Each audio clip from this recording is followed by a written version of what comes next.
رمضان سے متعلق 2-3 حدیثیں سن لیں۔ حضرت سلمان فارسی رضی اللہ تعالیٰ عنہ سے روایت ہے کہ شعبان کے آخری دن رسول اللہ صلی اللہ علیہ وسلم نے ہمارے سامنے خطبہ دیا اور فرمایا کہ اے لوگو، ایک بڑے مہینے نے تم پر سایہ ڈالا ہے جو بڑا بابرکت مہینہ ہے۔ یہ ایسا مہینہ ہے کہ اس میں ایک رات ہے جو 1000 مہینوں سے بہتر ہے۔ اللہ تعالیٰ نے اس مہینے کے روزے فرض قرار دیے ہیں اور اس کی رات کی عبادت نفل قرار دی ہے۔ جو شخص اس مہینے میں کسی نفل نیکی سے اللہ کی قربت تلاش کرے، اس کا ثواب اتنا ہی ہے جتنا رمضان کے مہینے کے سوا دوسرے مہینوں میں فرض کا ہے، اور جو شخص اس مہینے میں فرض کو ادا کرے گا اس کا ثواب اتنا ہے جتنا کہ رمضان کے سوا دوسرے مہینوں میں 70 فرض ادا کرنے کا ثواب ہے۔ اور یہ مہینہ صبر کا مہینہ ہے اور صبر کا ثواب جنت ہے، اور یہ غمخواری کا مہینہ ہے اور ایسا مہینہ ہے جس میں مومن کا رزق زیادہ کیا جاتا ہے۔ جو شخص اس مہینے میں کسی روزے دار کا روزہ افطار کرائے وہ اس کے لیے گناہوں کا بخشش کا سبب ہوتا ہے اور دوزخ کی آگ سے نجات کا ذریعہ۔ روزے دار کے برابر اس کا ثواب روزے دار کے برابر اس کا ثواب ملتا ہے اور اس کے روزے دار کے ثواب میں بھی کوئی کمی نہیں ہوتی۔ ہم نے عرض کیا یا رسول اللہ، ہم سب کے پاس اتنا سامان نہیں ہے کہ اس سے ہم روزہ داروں کے روزے افطار کرائیں۔ آپ صلی اللہ علیہ وسلم نے فرمایا کہ اللہ تعالیٰ یہ ثواب اس شخص کو بھی عطا فرماتا ہے جو دودھ کے ایک گھونٹ یا ایک کھجور یا پانی کے ایک گھونٹ سے ہی کسی کا روزہ افطار کرائے، اور جو شخص روزے دار کو پیٹ بھر کھلائے گا اللہ تعالیٰ اس کو میری حوض سے ایسا سیراب کرے گا کہ پھر کبھی اس کو پیاس نہ لگے گی یہاں تک کہ وہ جنت میں داخل ہو جائے۔ یہ مہینہ ایسا مہینہ ہے کہ اس کی ابتدا میں رحمت ہے، درمیان میں مغفرت ہے اور آخر میں دوزخ سے نجات ہے۔ اور جس شخص نے اس مہینے میں اپنے غلام سے کم کام لیا اور اس کے کام میں تخفیف کر دی، اللہ تعالیٰ اس کو بخش دیتا ہے اور دوزخ سے نجات دیتا ہے۔ یہ بحقی شریف کی حدیث پاک ہے۔ یہ جو ہم نے آج کل آیت پڑھی تھی رمضان سے متعلق 185 نمبر آیت سورہ بقرہ کی، اس میں اللہ نے کہا کہ رمضان جو ہے یہ ایسا مہینہ ہے جس میں قرآن نازل ہوا جو لوگوں کے لیے رہنمائی۔ تو رمضان کو جو فضیلت حاصل ہوئی نا وہ قرآن کی وجہ سے حاصل ہوئی ہے کہ اس میں اللہ رب العزت نے روزے بھی فرض قرار دیے۔ اصل تو یہ قرآن کا مہینہ ہے، قرآن کی سالگرہ، اور یہ رہنما ہے۔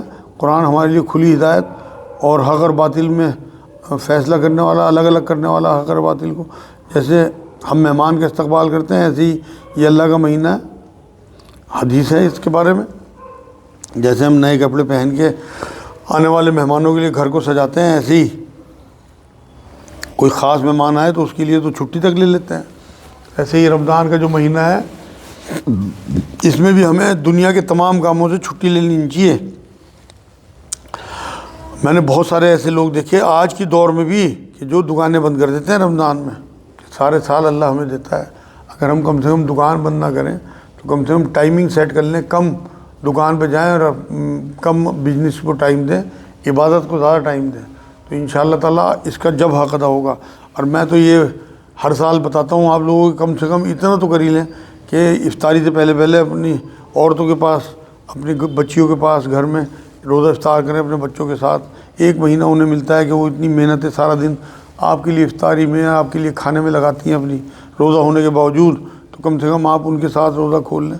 تو یہ ایسا محبت کا مہینہ ہے، اور اگر کوئی کوتاہی ہو جائے ہماری عورتوں سے تو بالکل غصہ نہ کریں، کیونکہ میں دیکھتا ہوں اس مہینے میں غصہ ہی بہت آتا ہے، تو وہ جو روح ہے رمضان کی وہ بالکل نکل جاتی ہے۔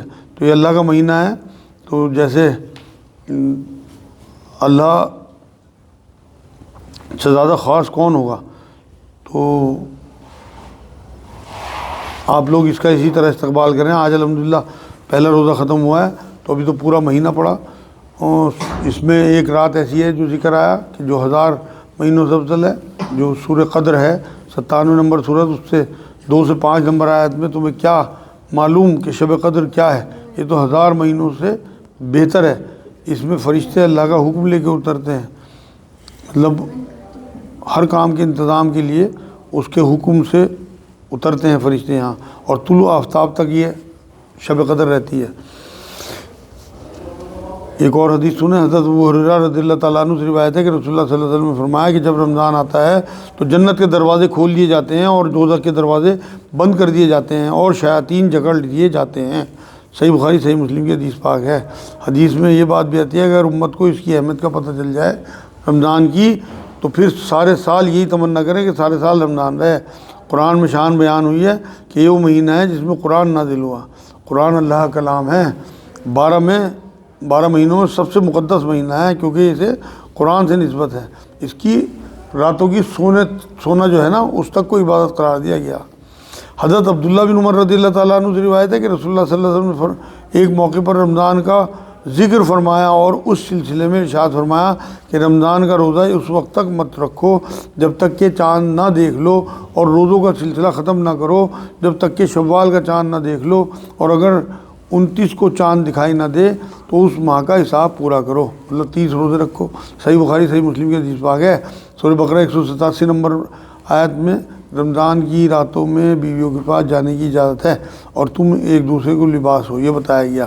آج کی آخری حدیث حضرت عائشہ رضی اللہ تعالیٰ عنہ سے روایت ہے کہ رسول اللہ صلی اللہ علیہ وسلم شعبان کے دنوں کا شمار رکھتے تھے اس قدر احتیاط کے ساتھ کہ کسی اور مہینے کے دنوں کی اتنی پرواہ نہ کرتے تھے۔ پھر رمضان کا چاند دیکھ کر آپ صلی اللہ علیہ وسلم روزہ رکھتے، اگر ابر ہو جاتا اور 29 کا چاند نظر نہ آتا تو آپ صلی اللہ علیہ وسلم پورے 30 دن کے روزے رکھتے۔ سنن ابو داؤد شریف کی حدیث پاک ہے۔ یہ اتنا مقدس مہینہ ہے کہ ایک بار جبرائیل علیہ السلام جو ہیں وہ پیڑیوں پہ چڑھ رہے تھے، نبی اکرم صلی اللہ علیہ وسلم پیڑیوں پہ چڑھ رہے تھے، جبرائیل علیہ السلام آئے، انہوں نے 3 بددعائیں دی۔ ان میں ایک بددعا یہ بھی تھی کہ کوئی رمضان کا مہینہ پائے اور اس میں اتنی عبادت نہ کرے کہ اللہ اس پہ جنت واجب کر دے تو ایسے لوگوں کے لیے ہلاکت ہے۔ تو نبی اکرم صلی اللہ علیہ وسلم نے کہا آمین۔ اب آپ دیکھیے کہ ایسے بزرگ فرشتے کی بددعا اور پھر حضور کا آمین کہنا، تو اس لیے جتنا چانس مل رہا آپ لوگوں کو زیادہ زیادہ عبادت کریں۔ نبی اکرم صلی اللہ علیہ وسلم ویسے تو قرآن میں راتوں کو جو ہے سونے کے لیے کہا گیا کہ آرام کے لیے بنائی گئی راتیں، لیکن رمضان کی راتوں میں حضور خود بھی جاگتے تھے اور اپنے گھر والوں کو بھی جگاتے تھے۔